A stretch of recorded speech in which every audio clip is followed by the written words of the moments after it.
Please join me in welcoming Mr. John Dickerson.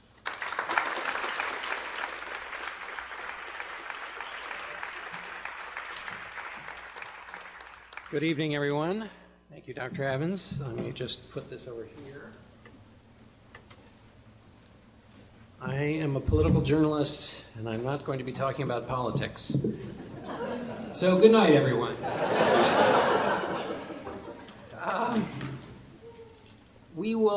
How about we do this? We have a question and answer period, and so anybody who wants to talk about politics or that part of the job, we can do that in the question and answer period.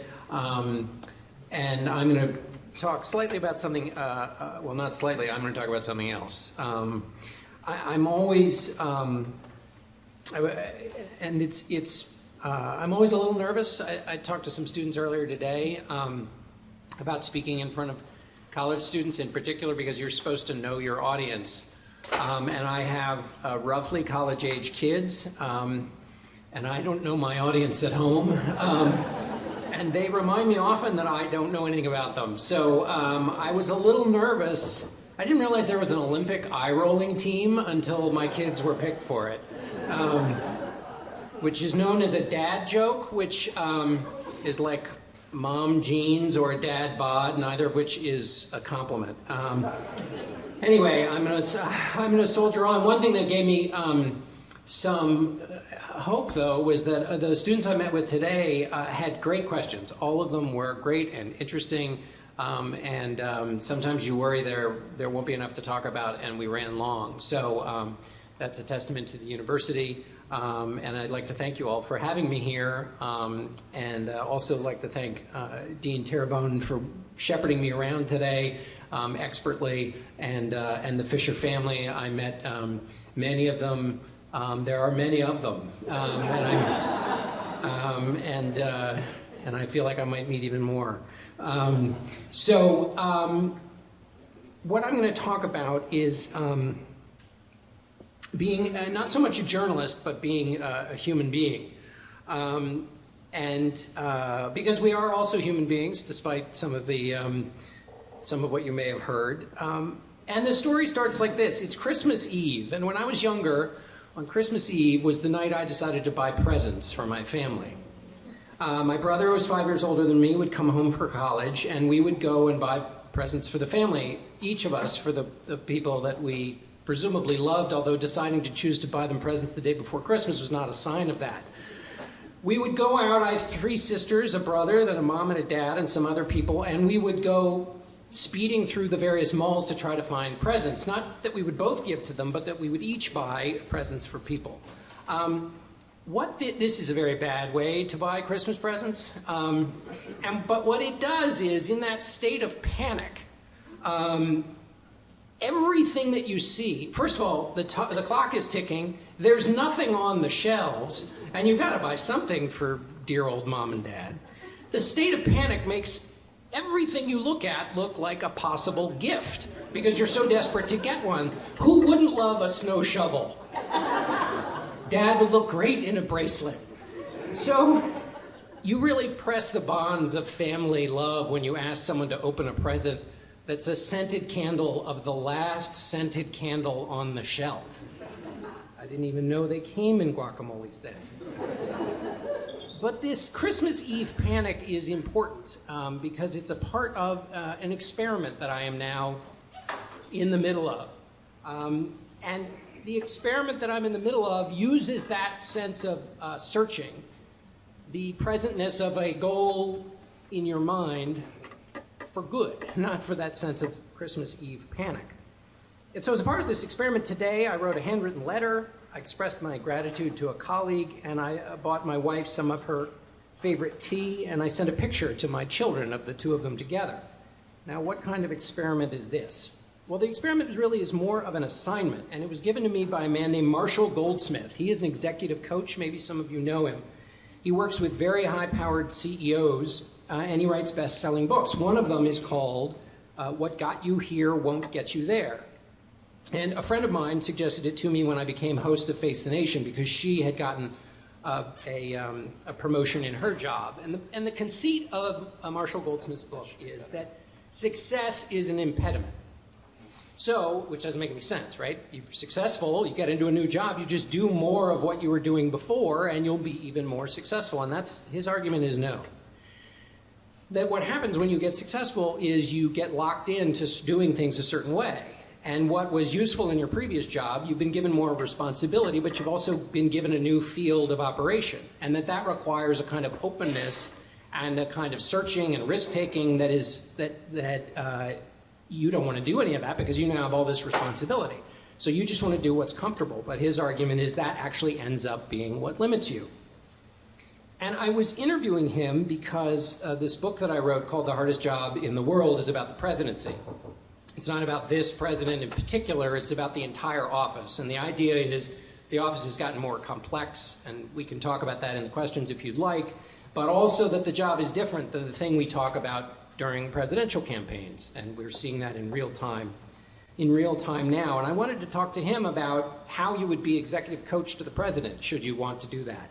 And what, not this president, but any president, because presidents come in and they think, we just won this office, of course I know what I'm doing, but the job is very much different than actually running for the job. I wrote some articles a few years ago about risk-taking, and so I interviewed some rock climbers and some musicians and some Silicon Valley startups, and one of the people I interviewed was a general named General James Mattis. And in that conversation with Mattis, he said something that was almost exactly, this of course is the Jim Mattis who went on to be commander of Central Command and then of course Secretary of Defense. And he said something almost exactly the same as what Marshall Goldsmith said, though he had not been one of Goldsmith's students. And he said basically success is a penalty box. And then once you become successful, you get stuck in that box and you can't succeed, you can't go further because you have these patterns. And so he told me two things. The Marines have a system where every time you're elevated up a rank, you get a whole new reading list. And the idea of the reading list is to encourage you to learn in your new post and recognizes learning as a part of this jumping up process. He also told me and told his those below him who were reaching new levels of success, he said you have to hire mavericks or you have to elevate mavericks in your command, people who look like they can't get their shirt tucked in. By the way, this is in the Marines, right, where they're rather sticklers about how you look and behave. And he said, no, you have to cultivate mavericks in your service because you need people to bring you uncomfortable truths, because if they don't do it, the enemy will do it for you. Which reminded me of a story about, well, it's probably apocryphal because a lot of these stories are apocryphal about Henry Ford, but Henry Ford hired an efficiency expert and he gave him his report, and he said, you know, there's this guy in the hallway, down the hallway, who's got his feet up on the desk, and basically all I can tell is that's what he does all day. And Ford said, well, you know, he came up with an idea that earned us about $10 million, and when he came up with that idea, his feet were on his desk like that, so we'll let him keep doing that. So what I was asking was for Goldsmith to give me an idea about how you would, as a president, learn in the job. And he said, fine, I'll talk to you, but you have to promise me that you'll engage in this experiment. And I said, sure, fine. I didn't know what the experiment was, but I wanted to talk to him. So I talked to him for about an hour. He told me all kinds of great things. You can read it in the book, available, $12.95, available for Father's Day in June. Anyway, so the conversation ends, and then I realized I promised to participate in this experiment. I don't know whether I'm going to have to give up a kidney or what the nature of this experiment is. It was nothing like that. I got in the email an Excel spreadsheet, so columns and rows of cells, and an article that he wrote called 6 Daily Questions for Winning Leaders. And here's what he wanted me to do. Come up with a set of questions that I would ask myself every day, and then at the end of the day, measure myself, hold myself accountable, test myself on these questions. What kind of questions are we talking about? Well, it was up to me, but they were questions that Marshall Goldsmith in his own life and in his, he's obviously pushing this idea, and he said, by the way, people never get past 2 weeks of doing this. But the questions he asked himself at the end of every day included, did I plan for my goals today? Did I give up an opportunity to prove I was right in a situation? Did I work to find meaning? Then he also has some other questions that are accountability exercises where they're not really questions, but he holds himself accountable. One of the categories is time spent thinking about things you can't control. He allots himself 15 minutes to do that, that's a pretty short amount of time for that, in my experience. He has almost 40 of these questions, which is far too much, but he is, in my view, because I've tried it for 2 weeks and it's hard, he has somebody call him at the end of every day and run him through this list because he wants to hold himself accountable. And this is not a to-do list. A to-do list is what I got to do today to, get this form notarized and get the tickets to Cancun and whatever else. My favorite version of a to-do list is President John Kennedy's sister used to safety pin pieces of paper to her sweater with her tasks for the day. So she looked like she had all these flags flying off of her sweater until she completed things, and then she would tear them off. But the reason he suggests making this list is because if you don't make the list, life will make the list for you. And the list will be somebody else's priorities, not your priorities. And so that struck me as interesting. First of all, coming up with the list on its own is very interesting.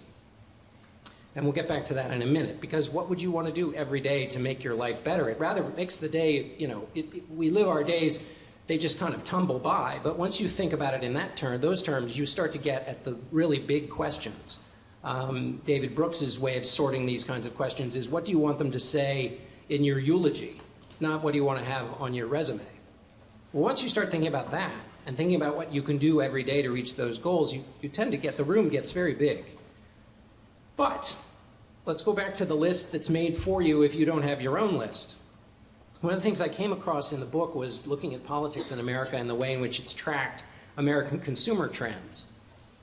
If you look at the way we live right now, you've got companies basically trying to make it easier for you to spend your attention on their products, and their products can be the Amazon website, it can be Facebook.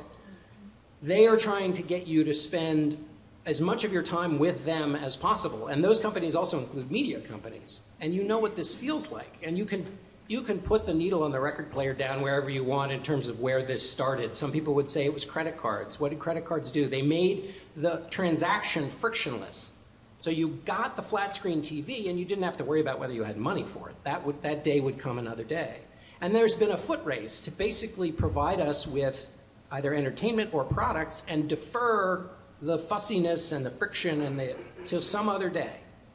And that's moved into our public discourse, where the most exciting and flashy and shiny objects get the most discussion, because that's attracting and grabbing people's attention. You know what this is like when you watch cable news. You know what this is like when you read a headline in a newspaper.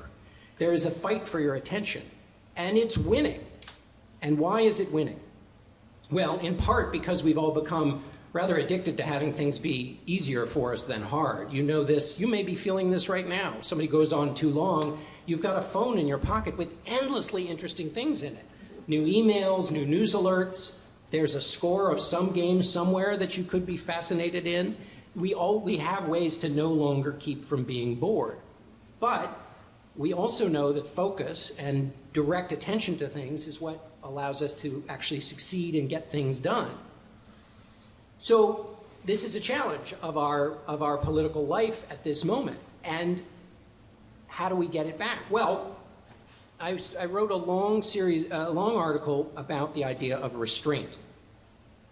And I like the idea of restraint because I figured you've got all these things vying for your attention. If we think about restraint as a quality and elevate that in our moment where we're being pelted with all of these distractions and all of these fights for our attention, perhaps if we learn how to cultivate restraint, we might be able to find a way through this thicket, through this feeling that we all have that it's harder to read a book and sit down and read a book without being interrupted or without interrupting ourselves, without opening up apps on our phones and forgetting. This used to happen with the refrigerator. You'd open the refrigerator and then you'd forget why you'd open it up, and you'd close it and then you'd turn around and open up the refrigerator again.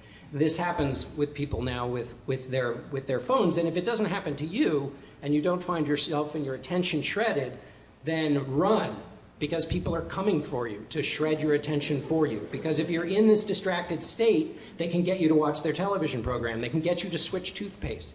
They can grab your attention and then use your attention and sell it to other people to market it. And if you're in that state, I'd like to know what your secret is. Here's why it's hard for restraint to work. You're fighting against your own chemistry. So you've probably heard about dopamine.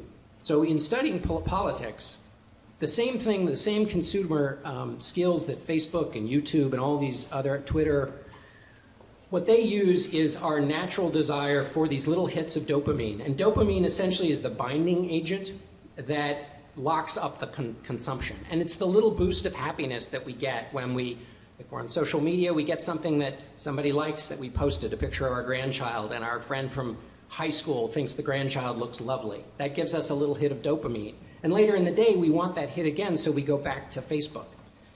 And then we have political views, and so we go back to Facebook and we find something that affirms something we knew before, and that gives us a little jolt. We start to come to want these little jolts. And the more jolts that you want, the more you want the jolts. And it turns out getting whatever it was you initially looked for doesn't solve the desire to get it. And so when they study this with social media and with other things that provide these kinds of dopamine hits, they found in studies that it can be as addictive as gambling or as smoking. Now, that might explain, or you might know some people in your lives, or this might be true of you, who have this kind of passion for social media. And it's so strong that it keeps making us more fervent. And the more fervent we are, the harder it is to concentrate. That's the thing that interrupts you when you're trying to read something that's long and requires patience and attention. To get out of this groove, you can try and apply restraint and willpower. But there's a problem with that too. And I started to, the people I studied when I was trying to figure this question out were artists, because artists have what we now all have as a part of our lives, but for them to be creative, they needed to be the author of their own genius.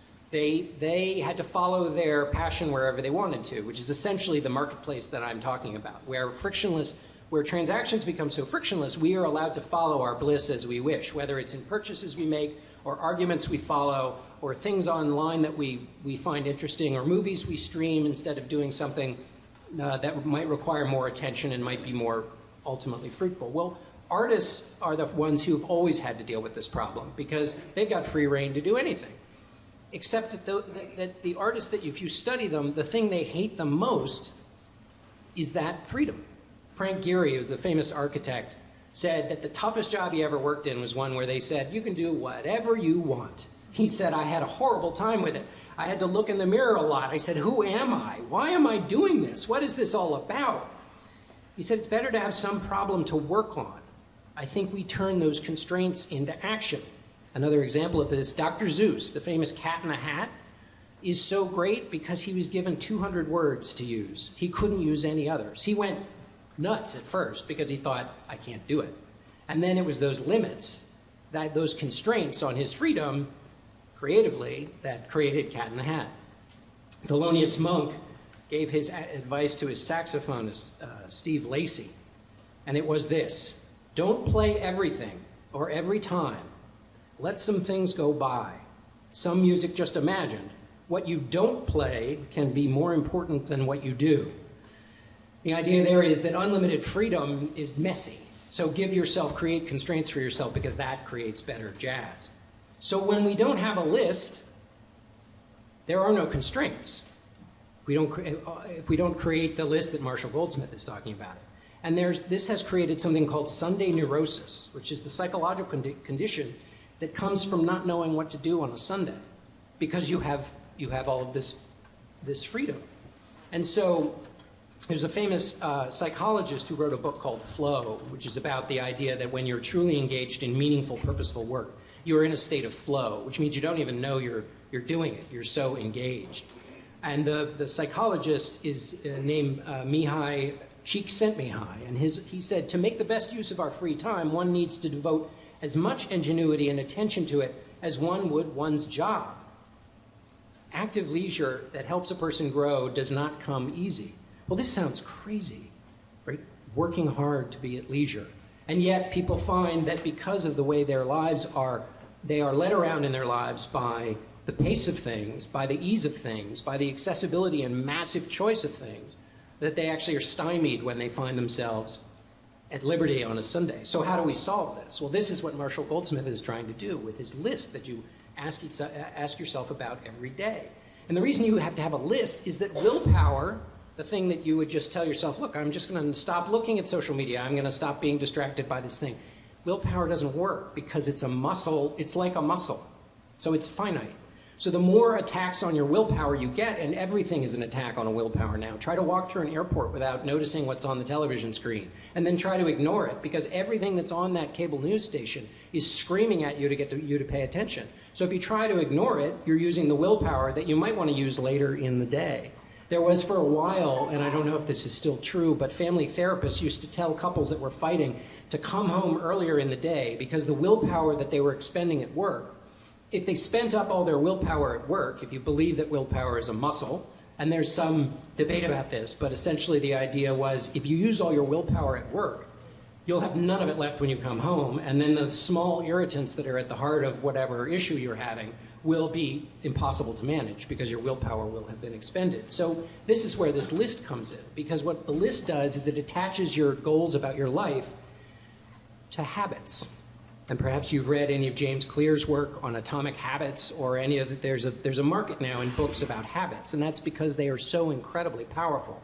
And what Goldsmith's argument is that if you think about your life and what you want to achieve and these larger goals and this larger vision for your life, and make it a daily regimen, that you just make it a daily regimen, and that it's something you do every day, and you don't think about it. And what happens is all those things that they're trying to distract you, they being all of us, including in my business, all of those distractions you ignore, not because of the strength of your will to ignore them, but because you're busy doing other things.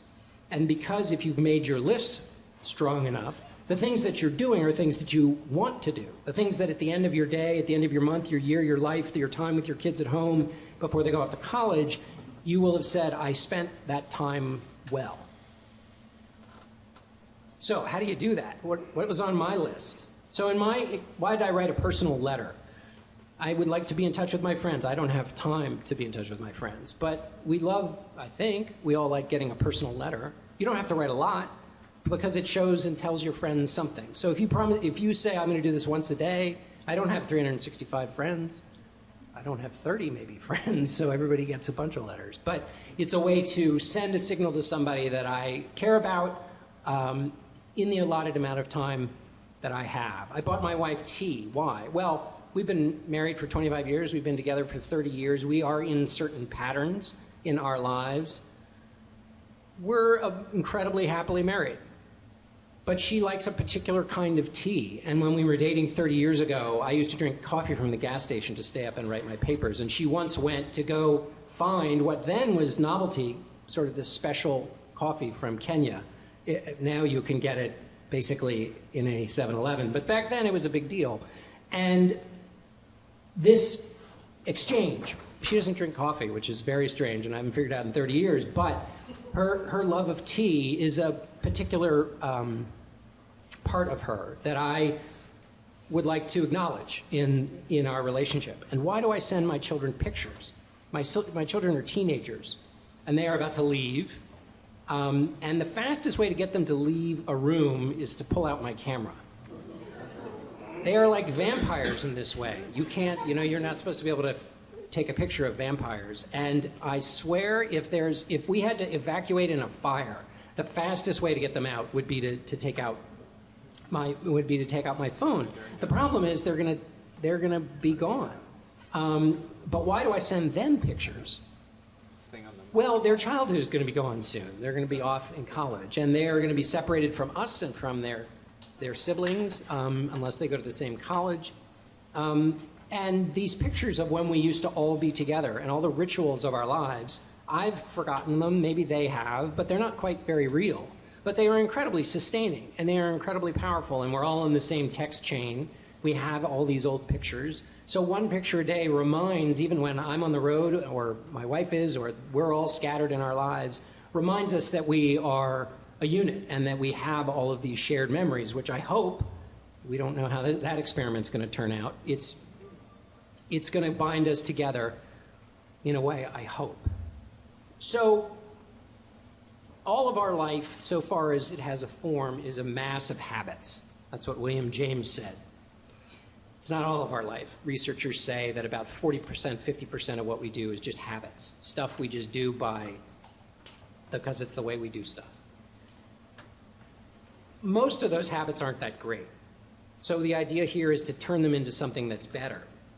And this is what brings us back to the panic of Christmas Eve, which is if you can take a similar version of that and make it work for you in these daily regimens, then you are building into your behavior something that has a larger purpose. And how does this work? When we were kids, and the point is that it starts to change the way you perceive your day. When our kids were younger, we would read to them, then we would say prayers, and then we would do something that that apparently has, in psychological studies, helps with all of us. Anybody can do this. That if at the end of the day you think about 3 things that you're grateful for, it turns out that in cognitive behavioral therapy, it makes you, at the end of the day, it can actually improve your overall happiness and well-being. You just think about the 3 things you're grateful for. Now, at first with this experiment, the kids had no idea what we were talking about. So it opened up in a conversation about gratitude with our children, which is not a bad thing to do. But then they would try and get out of it. So they would say, I'm grateful for the bed and for my pajamas, and that wasn't very sustaining, although there was a very nice bed and pajamas. What ended up happening is once they knew they would have to answer this damn question about the gratitude at the end of the day, they started to look in their day for the things they were grateful for and start to notice the things they were grateful for. And so gratitude started to be knit through their day. It was like looking for those Christmas presents. Their outlook on the world was focused on, not as obsessively as the Christmas Eve Christmas presents, but they were focused during the day on gratitude, which is also has shown to have incredibly salutary effects on behavior.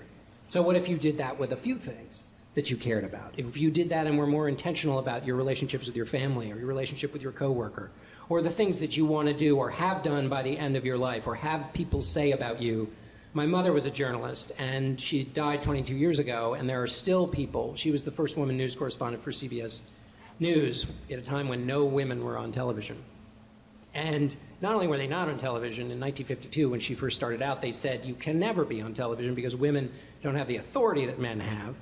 So you just can't go because we're all about authority. And so it took her 8 years to get on the air, which she finally did by telling a Texan, Sam Rayburn, who was the Speaker of the House, who, by the way, used to regularly ask her to marry him, because that was like their joke, so times are different. By the way, how different are times? The executive producer of Face the Nation is a woman, the host is a woman, the anchor at the Evening News is a woman, one of my bosses at 60 Minutes is a woman, Susan Zerinsky, who runs the whole news division, is a woman, 2 doors down from me is Leslie Stahl, so thank God there has been progress.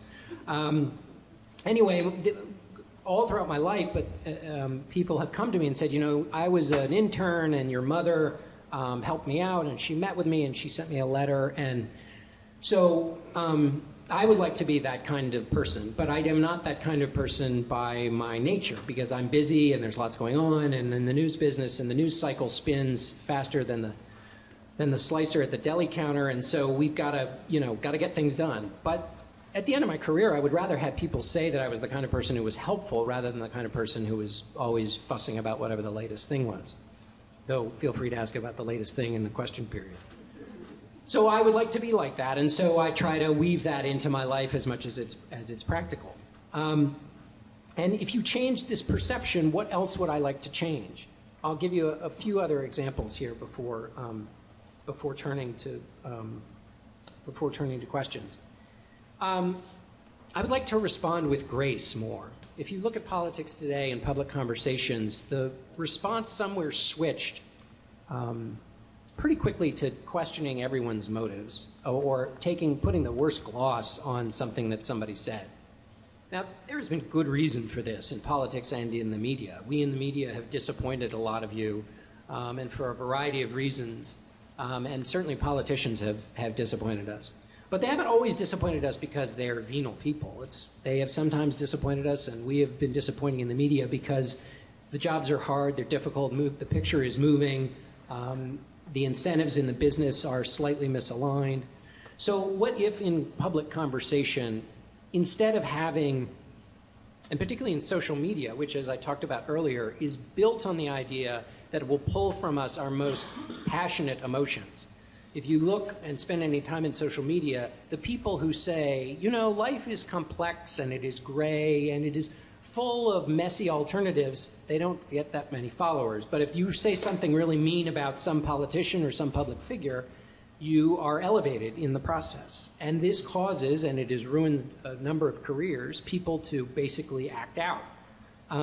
What if you, every time you had that impulse, tried to just automatically respond with grace? Now, upon second reflection, you might decide that that's an all well and good, but the person is acting in bad faith, and that's fine.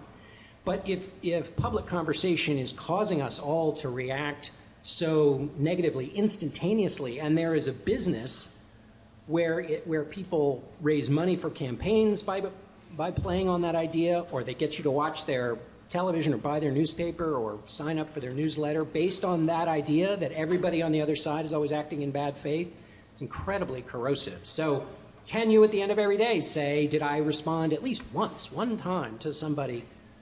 Did I respond with grace? Another one is ask why. Did I ask why today? What is that about? Well, Isaac Asimov said that the sound of discovery in science is not eureka, but it's, that's funny. So, which totally feels exactly right to me. But what's the difference between that's funny and eureka? So what eureka is I've got a hunch that maybe if I do A and B, I will get to C. And so you do A and B and it hits C and eureka, you've done it. But you need the that's funny moment to know that A and B will lead to C. So what's the difference between that's funny and eureka? It's why. Because we all know, we've seen, oh, that's funny. I wonder why that man's standing on the side of the road with a flamethrower. And you keep driving, you know. If you wonder why, you might A, call the authorities, B, recognize that the zombie apocalypse is coming out of the woods and he's armed himself and you should too, or whatever other conclusion you might draw. There are, of course, a million more serious ways and reasons to ask why, and in the end, you may just learn something. In my business, it's crucial. We do a lot of what, but we don't do so much why. And in politics, this is a problem. In any public conversation, it's a problem. But if you don't get to the why, people don't understand why everybody's all exercised. And sometimes if you ask the why, you find out maybe everybody shouldn't be as exercised as they should be because things are in the middle. It's not, we're not on a scale of 1 to 10, everything is not 11. So if somebody reacts at 11 and you ask why, you might realize that we're really at a 6 or a 5 or a 4, or that we legitimately should be at 11 and it's time to sell the beachfront property or whatever it is you need to do. But why is a crucial thing for me, and I think it's crucial for all of us to live a life of curiosity and exploration, which is, I think, an interesting way to live. Speaking of that, one of my questions is, did I act like the founders? Now, what does that mean?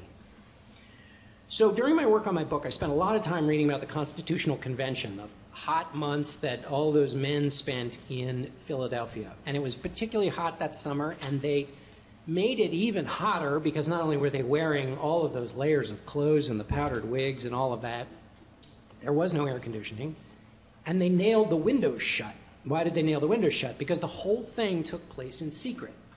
Why did it take place in secret? Well, they were rewriting the government 10 years after they'd written the first version, and everybody thought that if the will of the people is important, maybe the people should be involved instead of these 40 to 50 odd men in this room. More to the point, there was fake news back then. And in this case, I mean fake news and news that is fake, not just news that is inconvenient. And one of the instances of fake news, there's a story in one of the Connecticut papers about how they couldn't find a president in America. So what they were going to do is go get the son of King George and then appoint him as president. And this caused some stir because, of course, the whole point of the meeting at the Constitutional Convention was to add a little more executive power. They just 10 years earlier created a government and had a revolution even more recently to get away from executive power, but that was the problem. They made such, there was a president before George Washington. It's just that he was the president of Congress, and he had almost nothing to do in his job. So they were adding more power to the presidency. Well, that sounds like a king, and then suddenly the rumor came out and was printed in a Connecticut paper that they were going to get a king. And so Alexander Hamilton wrote a series of letters to people saying, to officials and governors in the various states, saying, where did this rumor come from? He was trying to stamp out the source. But then the only thing they printed during their deliberations during those 3+ months was a note from Hamilton to the public saying, we're not thinking about a king, we're not like this. In fact, so to try to beat down that rumor. The argument, the funny or the interesting thing about the Constitutional Convention is you could argue the problem was they had too much of an example of a king, which was George Washington, which if they thought through things a little bit more, instead of just thinking he's going to be our first president, so it'll all be fine, you could argue they might have tightened up a few loose ends, but that's for another topic.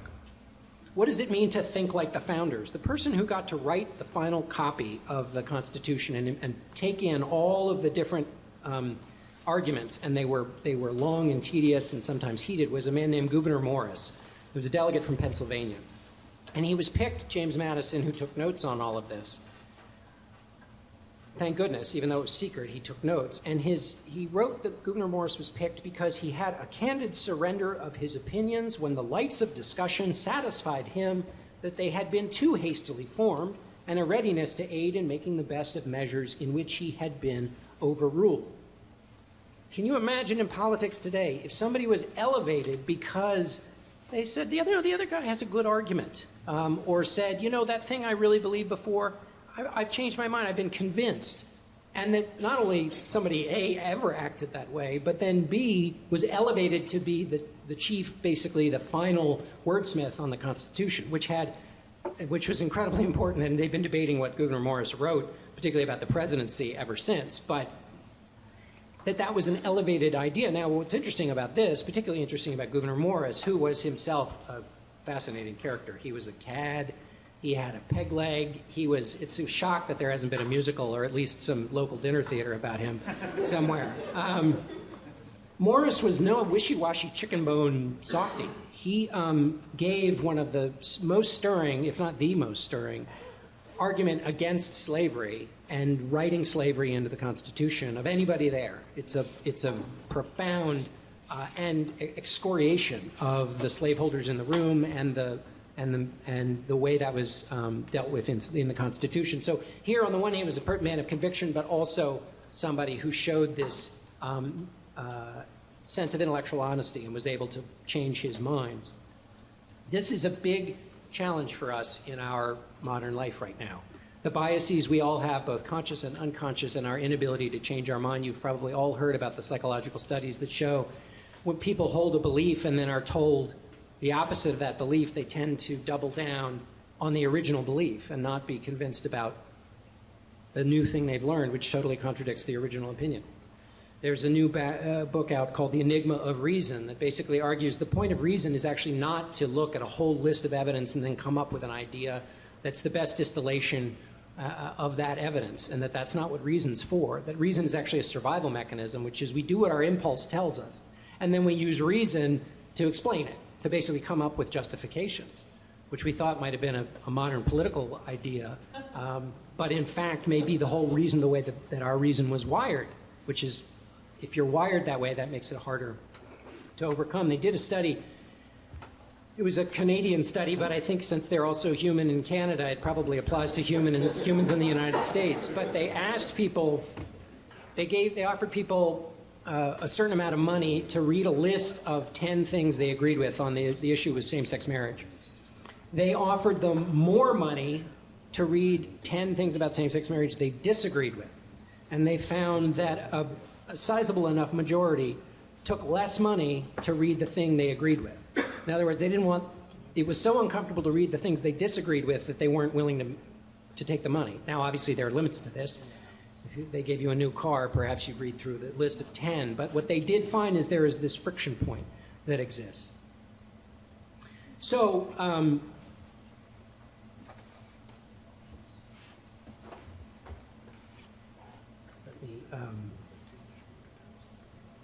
let me finish here with, before we move to your conclusions about why I'm possibly going to stick with this. Because this is such a big problem in our modern politics and public discussion and in the work that I do, this idea of the biases that we have. That I spent some time looking at Benjamin Franklin, because he was also one of the people at the Constitutional Convention. And one of my favorite parts of it is that at the end of the Constitutional Convention, he's too frail to speak himself anymore. He dies not too terribly long afterwards. But he was not a fan of some of the ultimate conclusions they made. He didn't want a single president, because he thought, sure, we all like George Washington, but what's going to happen is after he gets out of office, the next person who replaces him won't have the virtue required for the job that Washington has demonstrated in his life, and that's going to leave the job open to somebody who might not have the same virtue and might use the offices for his own ambition. They were terrified of ambition. They were terrified because it acted, they thought, like a cancer. And once you had ambition and the power to use it, you'd be unstoppable. So he wasn't very happy with the final way that the Constitution came out. But his final words were this, at the Constitutional Convention, while everybody's there about to vote. He said, "I confess I do not entirely approve of this Constitution at present, but, sir, I am not sure I shall ever approve of it. For, having lived long, I have experienced many instances of being obliged by better information or fuller consideration to change opinions, even on important subjects which I once thought right, but found to be otherwise."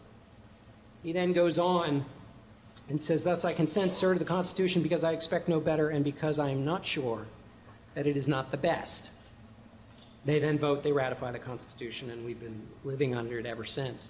But it is an argument, again, like with Gouverneur Morris, that for the greater good, and by the way, you had delegates from all over the country with very diverse different interests who were really at odds with each other. And his argument was, of course we're going to be at odds. We come from a diverse country, but we all believe in this one central idea. And if I can give up my greater view or I can give up my personal view for the greater good, then that's salutary for the entire country. And he did it based on this idea that we don't always have perfect knowledge ourselves, and that in fact we have a bias towards thinking we knew the perfect way to go, or that we were exactly right. He told a story of a French woman who said to her sister, "Everywhere I go, I find that I'm the only one who's right." And so he was trying to appeal to not only the common good, but also this common idea that what you think might be the exactly correct thing may not be so, and that you should recognize that and maybe step back from your absolutist position. So as I studied Franklin a little bit more, I was reminded of a passage in his autobiography about a trick he had to try to develop these habits in himself. And what was that trick? He started every day by asking himself a question. What good will I do this day? And at the end of the day, he asked himself more questions, including what good did I do? But he didn't just ask himself the questions. He created a chart with rows at the top, rows on the side, and for each day, he charted how he did on 12 different virtues. Essentially, Benjamin Franklin did what Marshall Goldsmith, who I don't think drew this connection, was asking me to do. So I looked through, and Franklin had a devil of a time of doing this, because if you know anything about Benjamin Franklin, he was a man of galloping appetites. And those sometimes came into conflict with some of these virtues he was trying to exercise. But as I was thinking about his final comments at the Constitutional Convention, and I'm thinking about our public conversation and my effort, both personally and then I think more publicly, to think with more fellow feeling about people who engage in public questions, and to think with a little bit more buffer around the way we hold opinions. And thinking about his final remarks at the Constitutional Convention, I noticed that one of his virtues on this list of virtues that he checked every day at the end of the day was humility, and he writes about it this way: "My list of virtues contained at first but 12. But a Quaker friend having kindly informed me that I was generally thought proud, and that my pride showed itself frequently in conversation, that I was not content with being in the right when discussing any point, but was overbearing and rather insolent, of which he convinced me by mentioning several instances. I determined, endeavoring to cure myself, if I could, of this vice or folly among the rest, and I added humility to the list. I cannot boast of much success in acquiring the reality of this virtue, but I had a good deal with regard to the appearance of it." So now this is important. It reminds me of the George Burns line, "The key to success is sincerity, and if you can fake that, you've got it made." Well, that's what Benjamin Franklin was saying. Back to Franklin. "I made it a rule to forbear all direct contradiction to the sentiments of others and all positive assertion of my own. I even forbid myself the use of every word or expression in language that imported a fixed opinion, such as certainty, undoubtedly, and I adopted, instead of them, I conceive, I apprehend, or I imagine a thing to be so or such." So this is exactly him practicing every day and measuring himself at the end of every day about this quality that he employs at the end of the Constitutional Convention that has this powerful effect. "When another asserted something I thought an error, I denied myself the pleasure of contradicting him abruptly and of showing immediately some absurdity in his position." So he still has got this feeling clearly in his bones, but he decided that it was worth not exercising it in public. And he ends by this: "And this mode, which at first I put on with some violence to natural inclination, became at length so easy and so habitual to me that perhaps for these 50 years past no one has ever heard a dogmatic expression escape me." Now, I'm not sure that's quite true, but he created this model of daily examination of what he wanted to be, employed it at the moment his country needed it, and then it became a habit in his life because of this daily examination that it became relatively easy for him to do and without a second thought. So I figure it's probably worth giving it a try, even though I failed after the first 2 weeks, because if it was good enough for Benjamin Franklin, it's probably good enough for me. And so with that, I will try to answer your questions and employ all of those things that I just said I'm working on. Thank you very much.